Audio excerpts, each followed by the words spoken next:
Kruba has 2 to 4 teams of explorers moving through the jungle searching for treasure. Habba provided this in exchange for an honest review.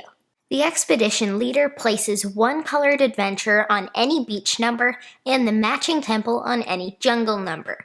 Players set their pieces on the same numbers. Player 2 now gets to choose for the group. Continue around the table until all adventurers and temples have been placed. They must be at least 3 numbers apart. Next, the expedition leader places their jungle tiles face down near their board. The other players should keep their tiles face up in piles in 10.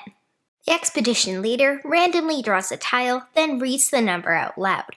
Players locate that tile in their piles, then decide whether to place the tile on their board or discard it to move an adventurer. A tile can be placed anywhere on the board grid as long as 2 rules are followed. The number must be in the top left corner, and tiles cannot overlap. Tiles don't need to start next to an adventurer or temple, or even next to already placed tiles. If a tile shows a crystal or gold nugget, add the item from the supply to that tile. You are allowed to, and likely will, create dead ends, but your goal is to create continuous paths to lead your adventurers to the temples. When discarding a tile, count its exits, then move any one adventurer that number steps along the path. 2, 3, or 4. You don't need to use all of your movement points. Adventurers can change direction at intersections, but cannot share a tile or leap over another. When ending your movement on a tile with a crystal or gold nugget, pick it up. For example, discarding this allows me to move up to 3 tiles. I can take a left turn to collect the gold nugget or head straight towards the temple. At the end of the game, crystals are worth 1 point, gold nuggets are worth 2. If your adventurer reaches their temple, collect its largest remaining treasure tile from the middle. Tiles are worth their printed points. The game ends when a player manages to get all of their adventurers to their matching temples, or when the last jungle tile is placed. Score points for collected crystals, gold nuggets, and temple treasures. Crystals or gold left on your board do not count. The highest score wins, with ties broken by the most tiles placed. Place tiles or move explorers and find the most treasure. That's Kruba. The player areas are only about the size of dinner plates, meaning even 4 people could play Kruba on a 3 feet by 3 feet table. The 3/4 player games are so similar, I don't have a preference.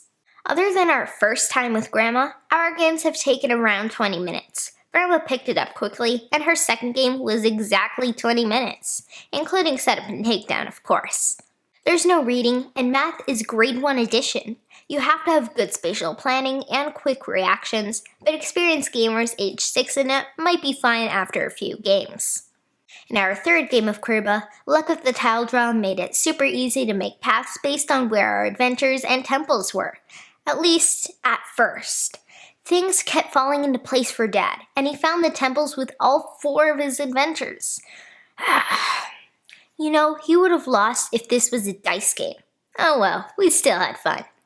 Kruba's theme isn't especially unique, but the sense of exploring the jungle and trying to figure out your path is surprisingly thematic.